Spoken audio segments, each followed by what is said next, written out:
Welcome to Multiple Selves, Multiple Views. I think this is one of the earliest panels in the Brooklyn Book Festival, so I think you made it. If you're here, that means you woke up really early and you've drunk lots of coffee and you're here. And I'm so honored to be here. I think there's an information I'm supposed to share with you, so you bear with me because I'll share it with you at the end. And I'm here with, I think I should start from the other end, Lorna Goodison, who is the Poet Laureate of Jamaica and the recipient of the 2018 Windham-Campbell Prize for Poetry from Yale University.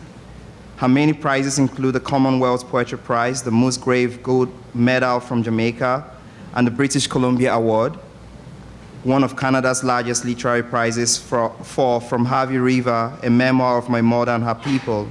She has published 3 collections of short stories, 10 collections of poetry, and a book of essays. Her collected poems was published in 2017 by Carcanet Press, UK, and she is Professor of Emerita at the University of Michigan, where she was the Lemuel A. Johnson Professor of English and African and Afro-American Studies. Please welcome Lorna Goodison.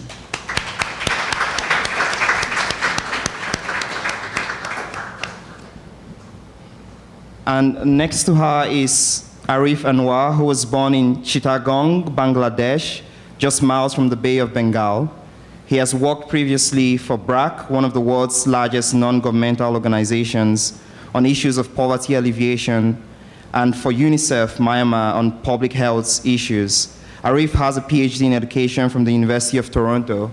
He lives in Toronto, Canada with his wife, Sandra Lien. The Storm is his first novel. A round of applause for him. And to my right, I have Akwaeke Emezi, who is an Igbo and Tamil writer and video artist based in liminal spaces. Her debut autobiographical novel, Freshwater, is a New York Times Book Review Editor's Choice, and an Indies Introduced title. It received rave reviews from the New York Times, the Wall Street Journal, the New Yorker, and the LA Times, among others, as well as starred reviews from Library Journal and Booklist. Emezi's first young adult novel, P.E.T., or Pets, will be published in 2019. Her short story, Who is Like God, won the 2017 Commonwealth Short Story Prize for Africa. Please a round of applause for her.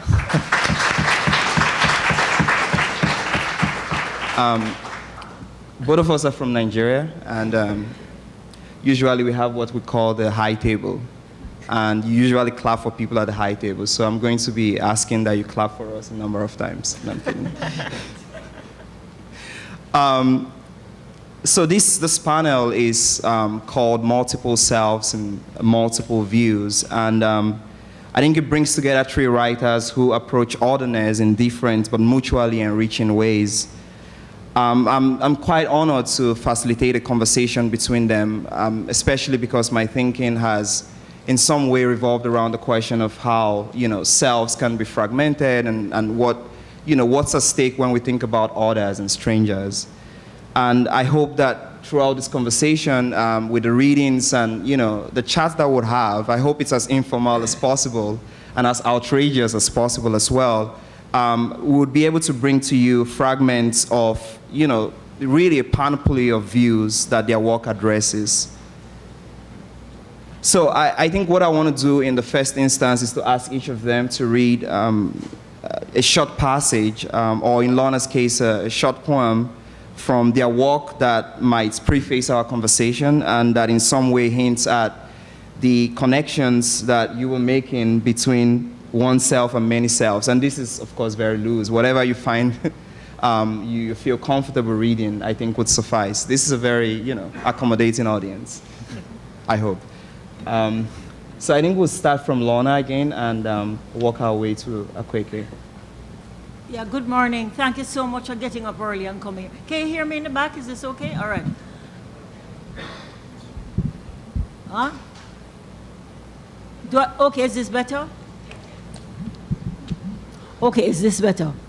I'll just talk really low and I'll just, okay. Okay, I thought I'd just maybe recite a poem and then read another short one. My great-grandmother was a Guinea woman. Wide eyes turning the corners of her face could see behind her. Her cheeks dusted with a fine rash of jet bead warts that itched when the rain set up. My great-grandmother's waistline was the span of a headman's hand, slender and tall like a cane stalk, with a Guinea woman antelope quick walk.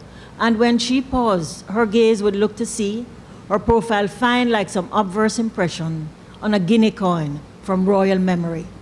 Now it seems her fate was anchored in that unfathomable sea, for my great-grandmother caught the eye of a sailor whose ship sailed without him from Lucy Harbor. Great-grandmother's royal scent of cinnamon and scallions drew the sailor up the Straits of Africa, and evidence is my blue-eyed grandmother. She was the first mulatto, taken into Bakra's household and covered with his name. And they forbade great-grandmother's Guinea woman presence. They washed away her scent of cinnamon and scallions, and they controlled the child's antelope walk, and they called her uprisings rebellions. But great-grandmother, I see your features. They are blood-dark appearing in the children of each new breeding, and the high yellow-brown is darkening down. Listen, my children, it's your great-grandmother's turn. All right, I think that's long enough. Thanks.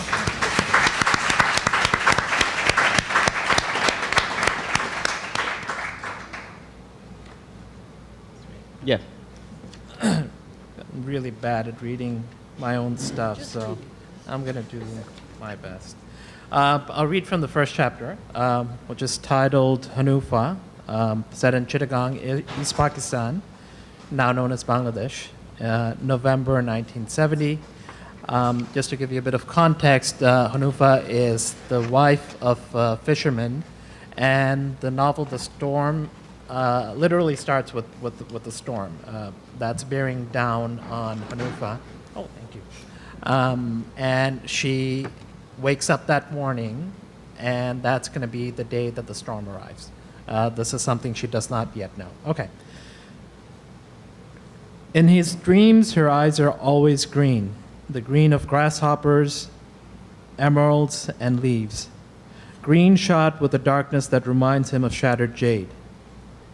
He knows now that Hanufa's eyes were gray, the gray of cats in sunless mornings, the gray of the writhing sea.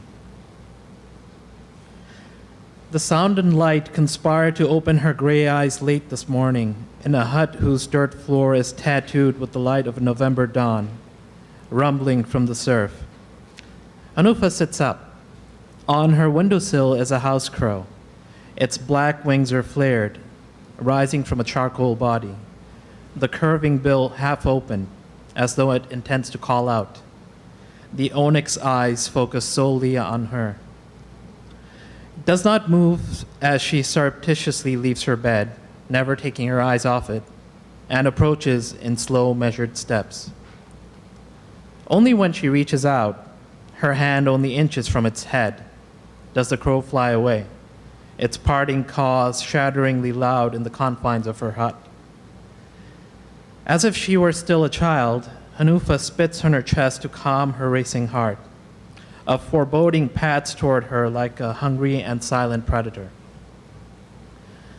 The hardwood cot they sleep on was built by her father, bequeathed to her as a parting concession on her marriage to Jamir so many years before. Her 3-year-old son sleeps on it right now, warm and full of dreams. The side where Jamir would lie is empty. This is the first time her husband has left for the sea without saying goodbye. Gone for how long to the heart of the bay. She splashes water on her face from a clay jar and begins her chores, first laundering a stack of clothes that has never reached more than a hand high in their married life. She then tosses fish bones left from the previous day's meals to the sleepy-eyed cat that often visits their hearth, and steps out to pick firewood from the branches littering the grounds of a nearby woods. From the edges of a pond whose black upward stare reminds her of the eyes of the crow that visited her, she rips dandelion leaves for the midday meal. She does all this before the dawn can grow to morning, and the pale blue glow that floods the world can give way to violet orange, and finally, the nothing color of pure sunshine. Her son stirs in bed. Her morning wear is tied with a jute rope and perched on her head. Hanufa walks back to her hut. 3 decades of hard living have whittled away the feminine softness from her face, deep etched the lines around her eyes, thinned her lips to less than ideal for a woman of Bengal, given her jaw a square and mannish cast. Hanufa is not beautiful, but she is strong, and at 5.5 feet, taller than any other woman in the seaside village she calls home. Her shoulders are wide, her hands calloused from the miles of ropes and nets that have passed through them over the years. From the hills of coconuts she has husked. I think that's good for now.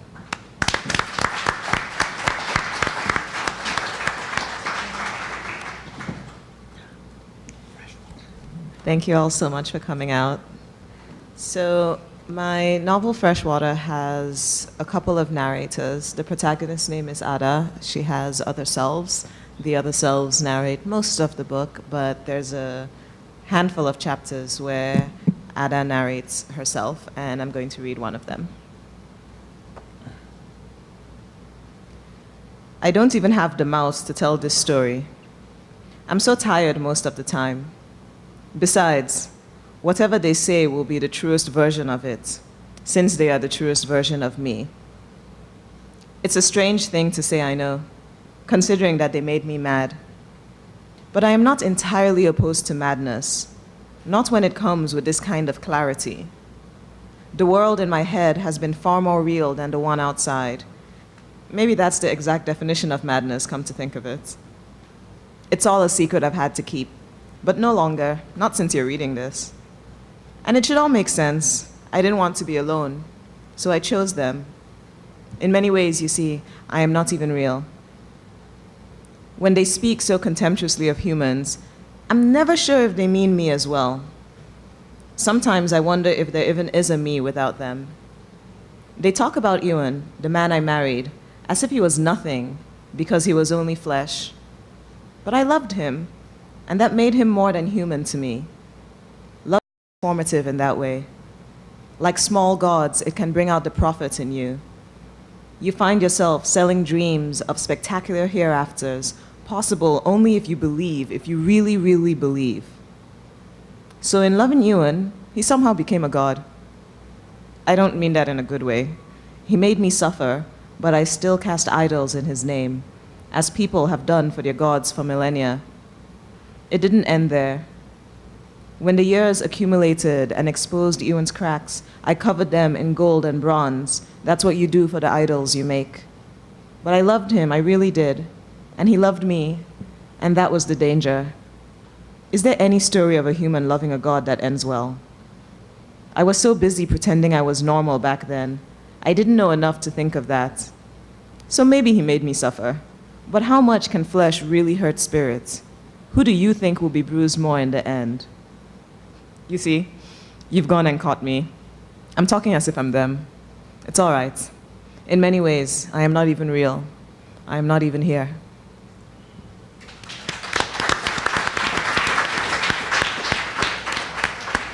Thank you. So I want us to begin, in this way. The subject of our conversation, in a sense, could be thought of as, the subject of literature itself, which is, how as writers we can speak to the myriad dimensions of self and identity, as Stuart Hall said, an ever unfinished conversation. So what was your entry point to a theme as multifaceted as this in your work? Anybody can begin. Well, for me, Freshwater, I always wish that I had like a deep, crafty answer to why I wrote a book with this structure. But really, Freshwater is an autobiographical novel, and that's the way my head actually worked. and so I wanted to write a book that reflected that. And I think for me, it was something that was hard to center because we live in a world in which singular realities are very much centered. Like so much of what is crappy in the world right now is because someone is trying to force a singular reality and make it a dominant one and erase multiple realities instead. And one of the easiest ways to erase multiple realities is to erase the people in them. So if you don't like someone else's reality, you can deport them, you can enforce laws against them, you can put them in camps, you can kill them. And it's all because someone's like, I want this to be one reality, this is the only one that should be true. Anything else that pushes against it gets removed. And so there's that thing of a singular reality being the only true one. And I wanted to write something that pushed back against that, and pushed back against it by centering it in the multiplicity, by centering it in plurality, because that was my lived experience. And in the making of the book and after the book came out, I found out from a lot of people that that was their lived experience as well. Thank you. I guess I'll go. So, Emmanuel, the question is, why did we write the book in a particular multiple viewpoint structure, or just why we wrote the book? I mean, you can answer that as well, but also why, what was your entry point to a theme like as multifaceted as the ones that you addressed? Okay. Yeah. I wrote the book because I got broken up with and I wanted to be famous. I wrote the book in this particular structure for a different reason. Did you write it in the person's voice as well? I did. And actually, even the historic, there's sort of the near past, which is 2004 is one of the timelines, Mm-hmm. and the others are 1942, 46, 1970. They're all written in the present tense, Mm-hmm. and because I think, and this sounds a bit cliche, but the past isn't really the past, the future isn't really the future. It's all a string of present moments, right? And I didn't want one perspective to dominate and be in the present and others to be spoken of as historical things. So sort of avoid the tyranny of the present, if you will, and give all these viewpoints a sense of agency that the nominal protagonist might have as well. And that keeps you from thinking, oh, this stuff happened before, so it's not as urgent or important as what's happening now. And I think that was some of the thinking behind the way the book was structured. It's also sort of a metaphor for a storm, because the first half of the book goes backwards in time and the second half goes forwards in time, and there's a middle point, like a sort of an eye of a storm. I thought it was very clever when I came up with it, but that's up for judgment. Thank you. Okay, I read one somewhere where they said that the writer or the creative person trying to explain what it is they do and how they do it is kind of vulgar, but it's kind of like the chicken checking to see where the egg came from. And I'm not that good at telling you exactly why I do what I do, but why I've written lots of poems. This is my collected poems, a big old doorstop of a book, because I'm old and because I've been at this a long time. But I came to writing simply because when I went to school in Jamaica a long, long time ago, I received what Derek Walcott called a sound colonial education, in that you were not taught anything by a black writer, or by a woman, or any Caribbean. I never read a book by a Caribbean person during the entire time I went to school in Jamaica. And of course, at some point you start saying, where are my people? Why am I not in this story? So everything, and also because I started writing because I just couldn't help it. When I was about 7 years old, I witnessed a great shower of rain that came on a very hot day. And I noticed just how refreshed and regenerated and new everything looked afterwards. And that's what I've been writing about all my life. I'm interested in regeneration, rebirth, the way we constantly have to die and be born again during the course of anyone's life. And I think that is what I write about. And I don't know if I'm answering your question at all, but that is what drives most of my work, both my poetry and my prose. Thank you. So, Arif, there is a moment my favorite moment in your novel is when, I think his name's Rahim, had, basically seen this statue of Krishna No. The driver, it was a driver chauffeur, of yeah, Rahim, yeah. had seen the statue of Krishnan, and he's a Muslim, right? And Yeah. then he goes, basically all his life, he's haunted by this image of Krishnan. I'm very interested, because your book also deals with this friction between Islam and Hinduism, right? How did that become central to how your novel unfolds? If I'm assuming correctly, that the coexistence of two or more religions is one way to indicate the multiple views in the places that you write about. So you're writing about India, you're writing about Bangladesh, you're also in some way writing about Pakistan. Yes. That's a great question. Bangladesh, just throughout its history for hundreds of years, has, and the Indian subcontinent in general, has seen the coexistence of multiple religions and faiths and denominations. The two major ones are obviously Hinduism and Islam. Mm-hmm. And I think at one point in the book, Rahim himself sort of marvels that these two religions are so different. One is monotheistic. You're not even allowed to imagine what the creator looks like. The other is highly polytheistic. They build incredible statues. And one just eats a lot of meat, other doesn't eat meat at all. So it is kind of a puzzle as to how these two religions interact with each other in terms of even, as they call it, syncretism, where one religion takes a little bit from another and the other one takes it from the other one. And in Hinduism, you have many gods. You have like 33 million gods, but some of the major ones or incarnations are Krishna, Vishnu, and whatnot. I was very interested in sort of the primeval aboriginal gods that are depicted with darker skin. So they'll be shown as blue, versus some of maybe the imported gods by the Aryans or Northern Indians who came in with their, or Indra.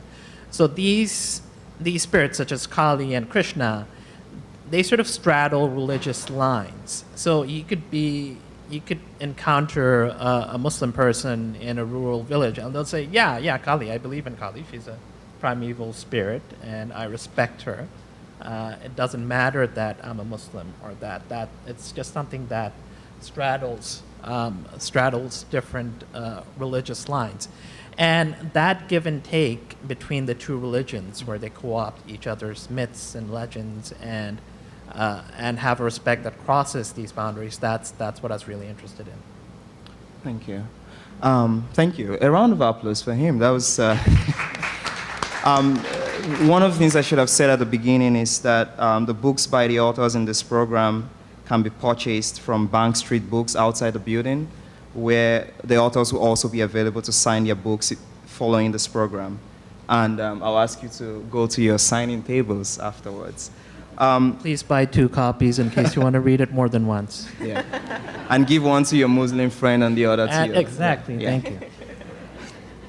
So Akwaeke, one of the really fascinating things about your book is this question of names and how these multiple selves sort of like acquire their names in a sense.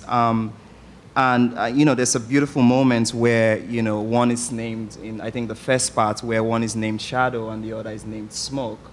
And I would love to know how the notion of names and naming worked for you as you wrote this book. And it almost seemed like you insisted that the most fluid identities could be given names, which is, this is my interpretation. I don't know what you think about that, but it was a particular, I think it stood out for me that you were thinking about this, the Igbo ontology, in a sense, Ogbanje and things that I think for millennia has escaped, naming. And it seemed like you proceeded with the prompt or the impulse that you could give names to these things or these beings.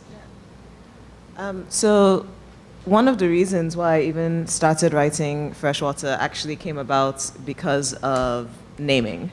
I was doing some research into my name because Akwaeke translates literally to python's egg, but my dad is always like, yeah, it means precious.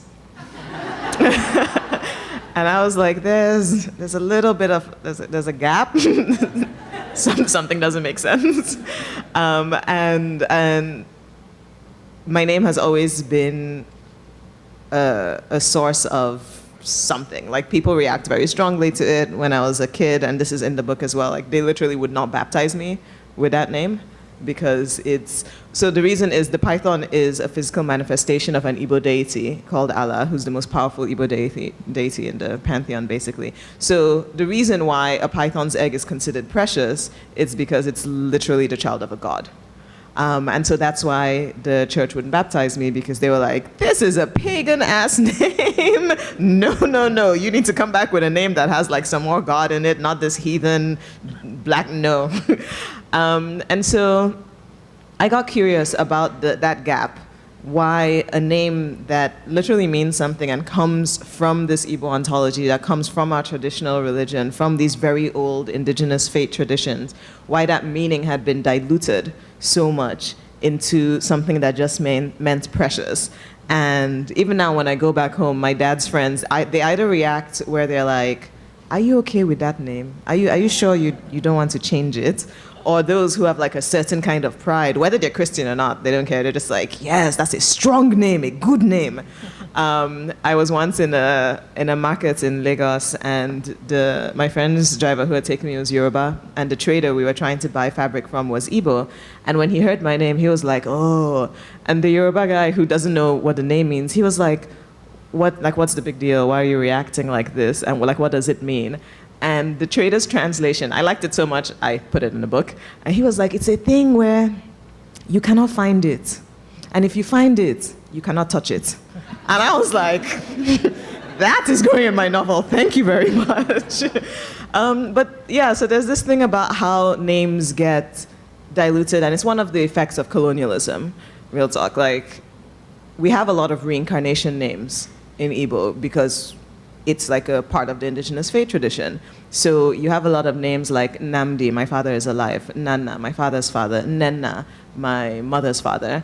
And nowadays, it'll just be, like when people talk about those names, they'll be like, oh, this is in honor of my grandfather. And it's like, no, it's that your grandfather, like the grandfather came back in the child. I had a friend who was born with a scar on his knee that his grandfather had. And on the day he was born, his grandmother was in a different town. She didn't know, no one had told her anything. And as soon as he was born, she called his parents and she said, my husband has come back, make sure you name that baby properly. And they called him Namdi. And my second adult novel, The Death of Vivek Oji, I touch on that a bit. I have a kid there who's a reincarnation, but they don't give him the proper reincarnation name, and things kind of spiral from there. But in the book, I wanted to kind of continue these things of naming, and even the protagonist, Ada, she's called Ada because Ada is a name that's also a title, which is why in the book it flips between Ada and Diada, and both in Igbo culture are accurate. Ada just means you're the firstborn daughter. And so for me, even if my name is not Ada, if I go back home, they'll be like, this is the Ada. Like, you're the Ada of the family, you're the Ada of the house. And so you have a lot of names like Adeze, first daughter of the king, Adugo, first daughter of the eagle, I believe. And in the book, naming just kind of naturally became a part of that. One of the things is because Ada in the book doesn't narrate a lot of chapters, I've had a couple of readers who thought that she didn't have a lot of agency in it. And I was like, no, but she's the one who names all the other selves. She creates them. There's this understanding, one of the selves talks about it in the book, that when you name something, you give it power. When you name something, you create it. And yeah, random things about naming. Thank you. Thank you. So Lorna, one of my favorite of your poems is "Her body became a container for stars," I don't know what page is it. It's in the book now, but I don't want to read it. It's we don't have time. But in that poem, it's fascinating to me how you connect a life. So the poem begins after her body became a container for stars, and And you go on to talk about how that's connected to, how the body is connected. Okay, I should read it. I'll read it. No, we have time. Should I read it? No. Okay. What do you want to ask me about the poem? Okay.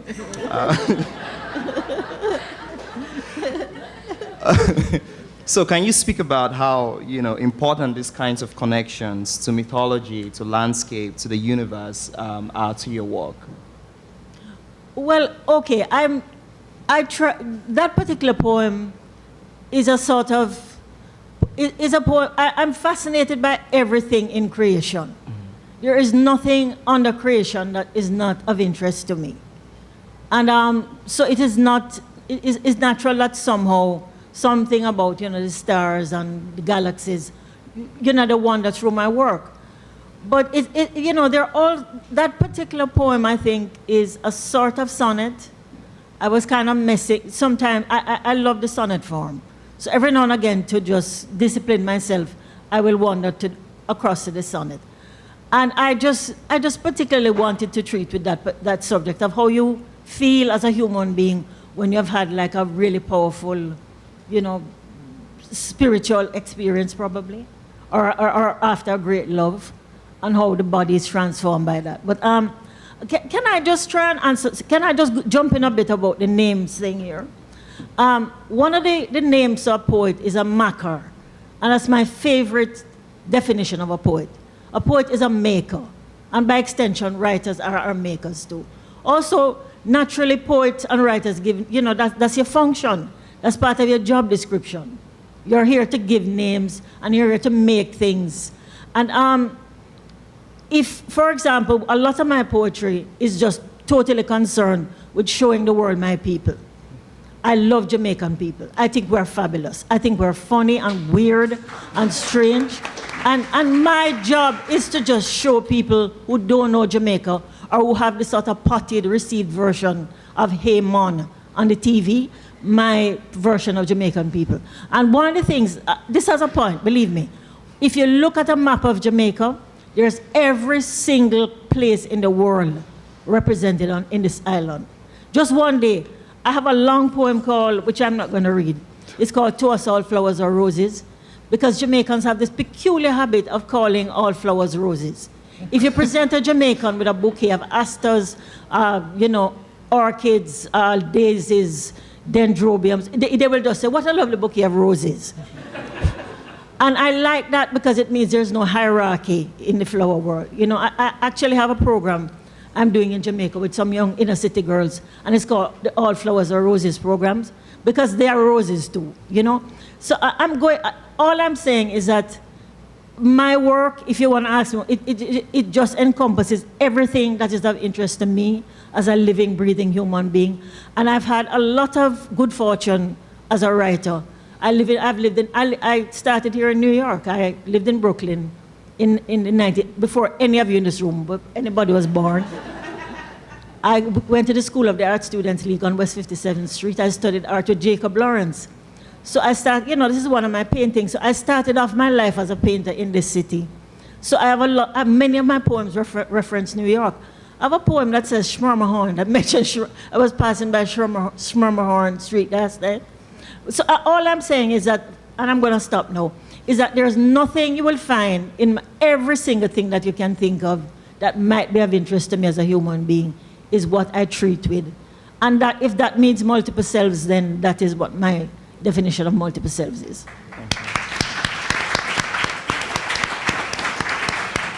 So I'm going to ask one more question to three of you and then open it up to the audience. And I think we'll just keep it at 3 questions for now until, we figure out what we are doing with time.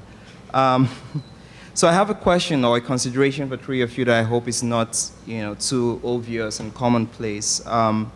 There's a kind of true line I find throughout your work, whether, in terms of biography or in terms of the stories you tell or the poems you write, and that is the idea of migration in relation to the self. So in Freshwater, we have, Ada leaves Nigeria and spends some time in, in the US, and this is like when their lives begin to unravel. And of course, for Arif, there is, in 2004, Shah comes to, is spending time in DC. And so I'm kind of interested in that. How does the idea of being away from home cause a kind of, I would say, fragmentation? And Lorna has mentioned how, she has lived in multiple places in her life, in her long life. And so what is, how do you think about, migration or just the movement from place to place, and how it, in a very, basic or, more involved way in relation to the Self? I guess I can go first. A lot of diaspora fiction or fiction that's been coming out recently that deals with the idea of migration, immigration, being a refugee. What I find difficult about terms such as immigrant or refugee is that once you apply that to someone, it overwhelms the rest of their identity, and sort of that's who you are, and you're sort of immediately defined in a relational way to the country that you're in. So you are sort of not allowed to have the luxury of complexity that someone who is not a refugee is allowed. And then the rest of the book or the novel or whatever creative work, in it, the nation that you're in sort of becomes an invisible co-protagonist, whether it's Canada, US, England, whatnot. And oftentimes, whether this book is written by a person of color or a white author, whatever, then the story becomes about, okay, well, are they going to make it in America? Are they going to build a good life here? I don't think that necessarily should be the only conclusion or the only logical conclusion. The character, without giving too much away, Shah, goes back to Bangladesh because he came to America at a later age, in his 20s. So he had a sense of agency, or I had a sense of agency because I came to Canada and the US at a later age as well, in terms of hyphenating my name as a Bangladeshi Canadian. This agency does not always exist if you're born in this country, to parents who came here first. So that creates some of that sort of dual identity or identity crisis. But to answer your question, there's migration, there's internal migration. In a way, I think every book is about a character trying to find home, whether that's in the literal sense or in the figurative sense. So I always look at it in that way, in terms of what sort of agency is the character imbued with, even if they are labeled an immigrant, migrant, refugee, whatever. Thank you. So one of the things with Freshwater, when we were doing the paperwork before the book came out, part of the copy showed up and it said, oh, this is a book about a young woman who emigrates to America. And I was like, absolutely not. I was like, that's completely irrelevant. Because her main problem is that she's embodied. Her main problem is that she's in a body. And this is where I name drop with great excitement. So in the New Yorkers, they were interviewing Edwidge Danticat, and she talked about Freshwater, and she called it a psychological migration. And that was perfect, because the whole thing about Obanje, which is what the protagonist is that it's an Igbo spiritual entity that does not come from the physical realm, but comes from the spiritual realm and inhabits flesh and then goes back. And in this case, a large part of the protagonist's problem is that she's inhabiting flesh and she can't figure out how to go back, and she's having a really hard time with that. So that kind of, that's the actual kind of migration that Freshwater is about, is migration into flesh and into a body, and what to do when you're having this human experience and you feel like you don't belong here and you can't figure out how to get back. and feeling trapped in that, which in some ways touches on how like migration can be exile and what it's like to live in the trauma of that exile. And yeah, and it's done really even the thing about multiple selves is an effect of the trauma of that, like in this case spiritual migration, of that exile, the kind of fissuring that happens as a result. And it's narrated the way it is to kind of bring the reader as close as possible to that experience and be like, yeah, this feels like really heavy in a lot of parts and really confusing because that's what it actually feels like. Can I say something about that? I think that's really fascinating. And it picks up something about Rastafari. I think Rastafari is perhaps the most important thing that has happened in many ways to black people, certainly to my people, because Rastafari has that's the embodiment. What you have said there, you could say in a Rastafarian gathering, because they're saying, that this continuous longing, they were taken from Africa, they're Africans who are living in this part of the world, and they'll never be at peace, at home in this part of the world. And all Bob Marley's songs are driven by this. These songs are perpetual exile. These songs are perpetual longing. Like the Portuguese form, the fado, that music that is just continual crying and longing for another place, another space, where you just will, and that's how you go through your whole life. And that is what influences a lot of the art that is made in the Caribbean. Just the sense that, we're stolen people, we're in a place where we don't belong, and we'd like to go back to it. And in a way, that place doesn't exist anymore, we know that. But you know what I'm saying? So it just drives everything you do. It certainly drives a lot of my work. The sense that there's a whole side of my life that I will never know anything about, and my people don't know anything about. And that is just, and you didn't ask me a question, but I just threw that in. No, that was the question. I think you answered. So what was the question? Let me see if I answered it. The question was, the relationship between migration and multiple selves and how that plays out in your work, if it does. So that's how you answered it, I think. Yes, so I just went to Rastafari for that. But certainly, if I had any, like I said, I would, if I had any interest in that subject, in that question, if you really want to think more about it, I would look at Rastafari, because they are, they're the ones who identified it. And in a way, because they did so early, we owe them a great debt. Because otherwise, we'd be just crazy wondering, why is it we feel this way? They named it for us. They gave it music, they gave it art, they gave it colors. And we owe them a great debt. Thank you. So I think we'll open it up to questions, and we have about 10 minutes left, so if you just say your name and keep the question very brief, and address it to one of the authors.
Well, it's twofold. So when the book first came out, I had to do a lot of pushback to stop that, actually, because I'm going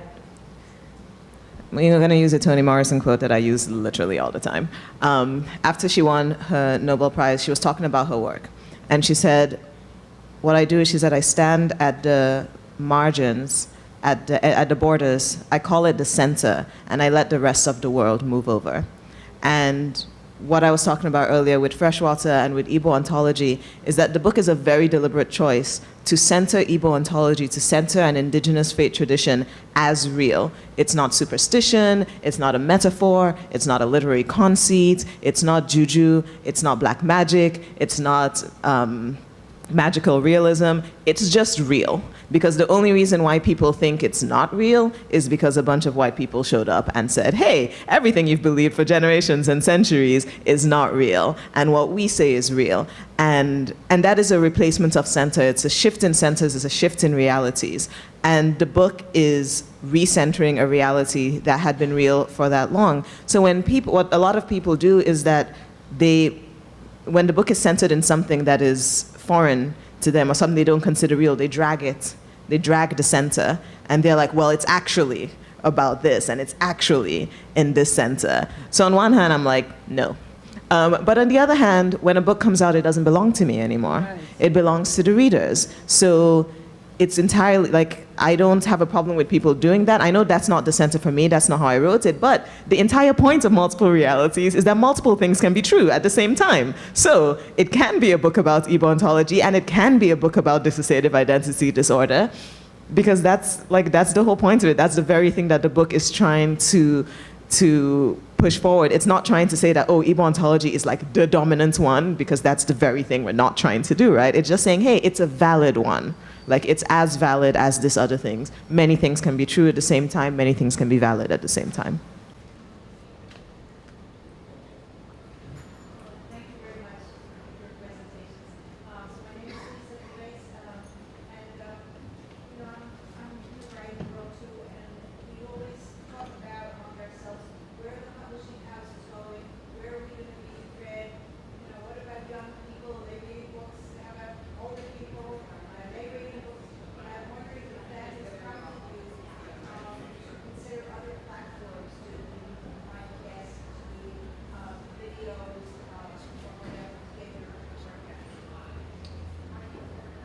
out. That's the last question, I'm sorry. So I think maybe all three of you can attempt. Yeah. I don't know necessarily if that's the reason it's driving the way we reach out. It's just a lot of times we're advised by our respective literary agents or publicists as to what to do. I do think we're probably reading less because unfortunately there are a lot of things competing for our attention. We're all addicted to our smartphones and short bursts of information.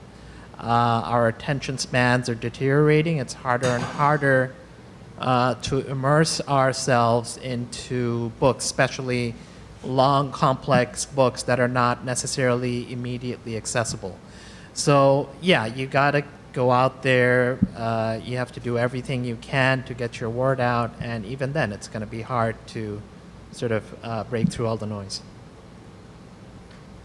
No, I'm old. I'm not going to be doing anything like that. Seriously, I'm being frivolous, but I don't think I should answer this question because really, I don't have an agent. I don't have a publicist. I just do my work and hope for the best, and I've done pretty well so far, so I'm just going to keep doing that.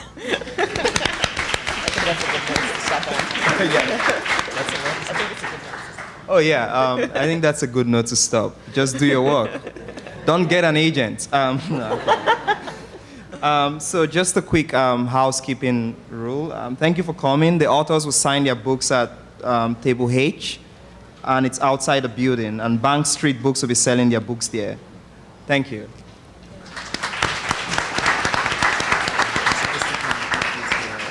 We're supposed to bring this. They said we should bring this.